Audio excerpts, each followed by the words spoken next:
pwede na natin ilagay yung asukal natin. So whatever, kung white or brown, pwede po.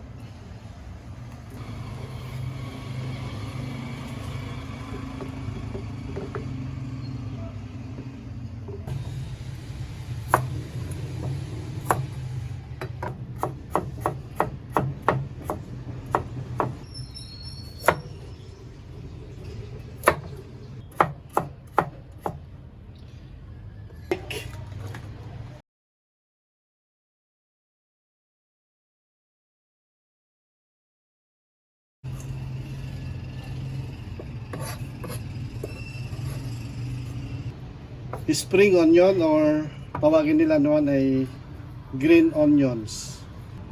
Ganyan lang kahaba, about 1 inch.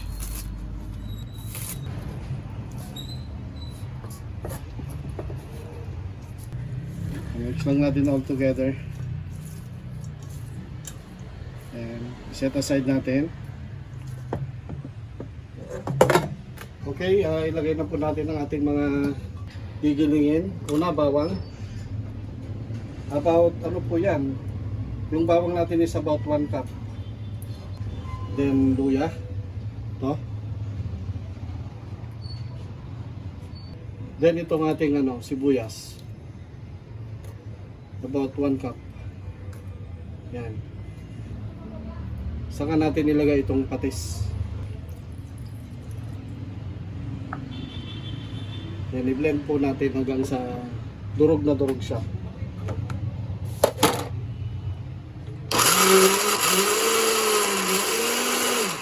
30 minutes po.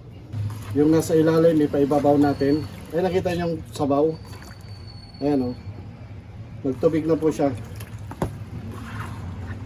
Yung ilalim, ipaibabaw natin. Then, siguraduhin po natin na hindi masira po yung dahon natin. Ito yung garlic, ginger and onion mixture plus fish sauce.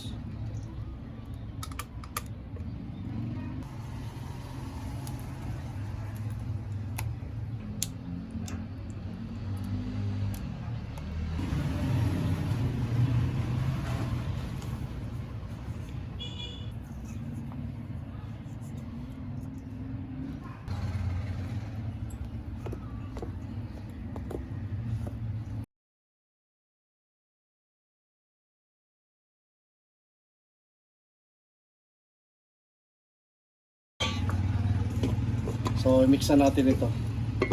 Veggies natin. I-mix natin ito mabuti.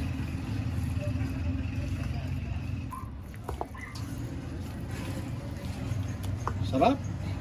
I-drain na po natin itong ating cabbage.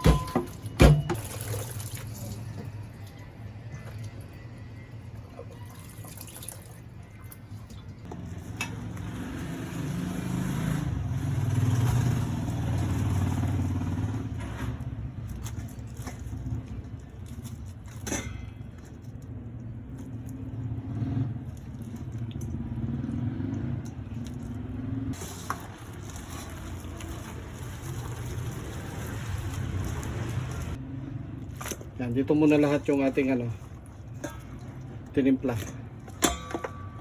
Yan.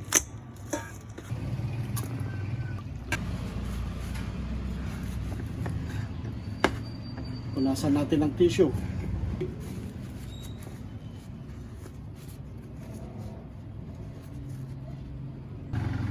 Okay, so pwede na natin takpan itong itong ating jar. Alright. Yan. Airtight na siya. Ganda, no?